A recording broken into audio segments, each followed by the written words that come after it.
Siz odamlar bilan qo'shilib keta olmasligingizni 3 ta belgisi. Bularni bilganingizdan keyin balki o'zingiz uchun kerakli qarorlarni qabul qilarsiz. Birinchisi, siz doim yolg'iz bo'lgansiz va hozirgacha ham yolg'izlikda vaqt o'tkazasiz.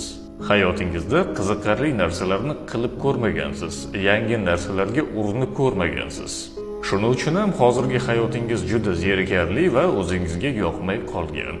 Ikkinchisi, sizning do'stlaringiz ko'p emas. Nafaqat do'st, balki tanishlaringiz ham.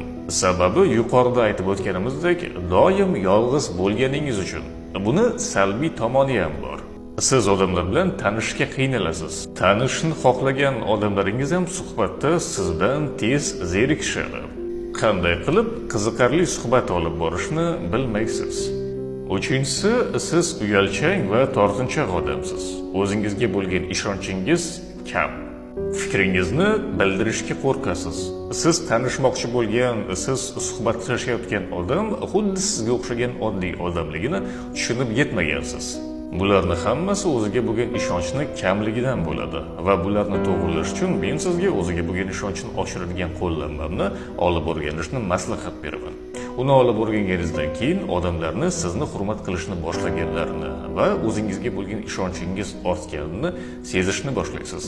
Qiziqqan bo'lsangiz, barcha to'liq ma'lumotlar profilda yopishtirib qo'yilgan videolarda qoldirilgan.